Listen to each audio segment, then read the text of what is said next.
status of women's right in Saudi Kingdom was always been a matter of concern and sparks controversy internationally. But why Saudi brings reforms and change its laws for women? Let us know together in this video. 1. Let us begin with historical background. Gender laws in Kingdom of Saudi Arabia came from local culture, or popularly known as the Sharia Qanun law. Now, what is Sharia law? Sharia or Shariat is the religious law of Islamic tradition which governs the Islam religion. It is mainly derived from the sacred scriptures of Islam, mainly the holy book Quran and the Hadith, accounts of Prophet Muhammad's life. Therefore, women's right in the entire Arabian Peninsula functions as per Sharia law. Activists such as Wayeha al-Huwaida compare the condition of Saudi women to slavery. Until the Islamic resurgence in Saudi Arabia following the capture of the Grand Mosque in 1979, there was no legal requirement for women to veil or seclude, parda kana, themselves. In the King Faisal era, 1964-1975, women's access to education, work and public visibility expanded. And in the 1970s, some Saudi women did not veil in public, parda nakarna. Women in Saudi Arabia who were adults before 1979 were not allowed to drive, inviting unrelated men to their homes, going out in public places without hijab or niqab or abaya. The government under King Abdullah was considered reformist. It opened the country's first co-educational university, appointed the first female cabinet member, and passed laws against domestic violence. Women did not gain the right to vote until 2005, but the king supported women's right to drive and vote. However, majority of Saudi people considered Islam not as matter of gender inequality for women's. Islam is culture or tradition. 2. Voice of the Saudi people. Voice of Saudi people. Views of Saudi people gathered by Goft is always different from the views gathered by foreign institutions. Let us show you few examples. As per The Economist, in 2006, Saudi Gov conducted the polls, which revealed that 89% of Saudi women not in favor of drive and 89% not in favor of co-work, that is, work along with men. However, this was directly contradicted by a 2007 Gallup poll, which found that 66% of Saudi women and 55% of Saudi men agreed that women should be allowed to drive. Moreover, that same poll found that more than 8 in 10 Saudi women, 82%, and men, 75%, agreed that women should be allowed to hold any job for which they are qualified.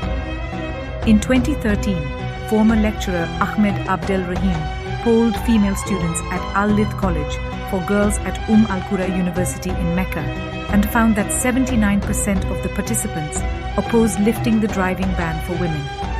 Until 2019, all females were required to have a male guardian, wali, typically a father, brother, husband or uncle, mahram.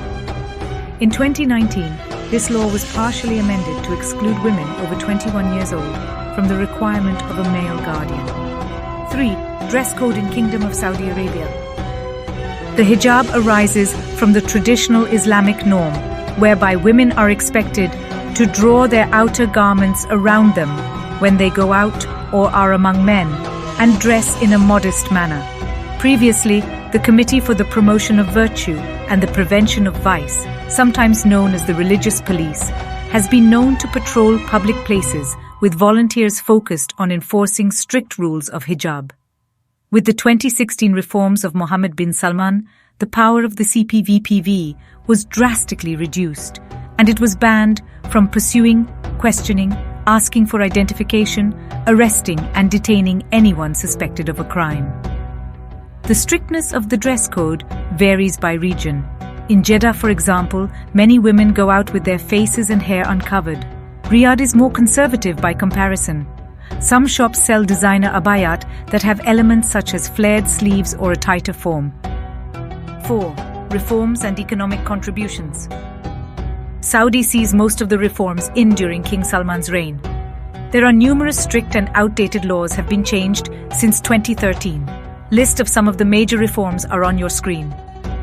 In May 2017, King Salman ordered that women be allowed access to government services, such as education and healthcare, without needing consent from a male guardian. In September 2017, King Salman issued a decree allowing women to drive, lifting the decades-old ban on female drivers. As of October 2017, women were allowed into sports stadiums. In November 2018, Saudi Arabia issued a resolution that prohibits wage discrimination for women who perform work similar to their male counterparts in the private sector. As of August 1, 2019, women have the right to register for divorce and marriage, apply for passports and other official documents, and travel abroad without their guardian's permission. In October 2019, the Saudi Ministry of Defense stated that women can join the senior ranks of the military. In August 2020, the Saudi cabinet approved an amendment that deletes the articles which prohibited women from working at night and working in hazardous jobs and industries. As of January 2021, women can now change their personal data, such as their family name, name of children, and their marital status, without the need for a guardian's permission. Beginning in June of 2021, Saudi Arabia allowed single, divorced, or widowed women to live independently without permission from their male guardians. As of July 2021, the Saudi Ministry of Hajj and Umrah has allowed women to register to perform the Hajj without being accompanied by a mahram, guardian. There are certain limitations on businesswomen in Saudi Arabia. Although now able to drive motor vehicles, a woman still can't swear for herself in a court of law. A man has to swear for her. However, as part of the Saudi 2030 vision, women have recently been encouraged to buy and own houses, either with partners or independently. This is part of Saudi Arabia's plan to increase Saudi ownership of houses to 70% by 2030. Vision 2030 is introducing women to new levels of leadership and economic empowerment. In Saudi Arabia, women entrepreneurs are now managing more small and medium enterprises, SMEs. The number of female entrepreneurs has increased more than 35% over the last decade in 2017. According to the Saudi General Authority for Statistics, Saudi women constitute 33.2% of the native workforce as of 2020. The rate of participation has grown from 14% in 1990 to 33.2% in 2020. Between 2018 and 2020, the proportion of women in the native workforce increased from 20.2% to 33.2%. In February 2019, a report was released indicating that 48% of Saudi nationals working in the retail sector were women. 5. Finally, let us discuss why Saudi amending its laws. Although Saudi brings many reforms for women, empowerment in kingdom, but still many more big and crucial reforms yet to be introduced. But what led Saudi to bring such reforms in the kingdom? Kingdom always faced criticism over treatment of women rights by United Nations and Western world. United Nations and Western world urges and put pressure on kingdom to soften its stance on women's right. The United Nations seeks to abolish slavery in kingdom and released activists from detention. In January 2019, British parliamentarians and lawmakers sought access to 8 detained female activists in Saudi Arabia. The request followed a report by the Human Rights Watch, which claimed that the women were subject to abuse, electric shocks, beatings, flogging, and rape threats.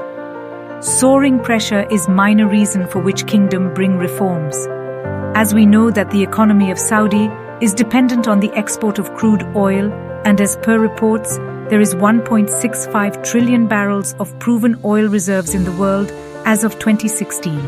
The world has proven reserves equivalent to 46.6 times its annual consumption levels. This means it has about 47 years of oil left, at current consumption levels and excluding unproven reserves. That means main pillar of Saudi's economy will be wiped out in upcoming decades. In an order to continue royal legacy of Kingdom, Saudi government is now heavily focusing on tourism industry to foster its economy. Under the leadership of King Salman, Kingdom set up very ambitious plan to boost Kingdom's economy and reducing dependency of oil's export. On such is Mission 2030 $200 billion mega project. We will discuss about Saudi Arabia's Mission 2030 in separate video. Due to previous stance on women's right, many foreign tourists avoid visiting the kingdom. But now Saudi government wants to change the narrative of foreign world and seeks more tourist attention. Also, King Salman wants to increase the influence of Saudi's economy at global level, and women's participation in economic activities help Saudi to reach their goals even faster. Although reforms by Saudi government are welcoming, yet they need to bring more and more reforms in an order get more global attention positively. Now this is time to say goodbye. Stay tuned. Thanks for watching.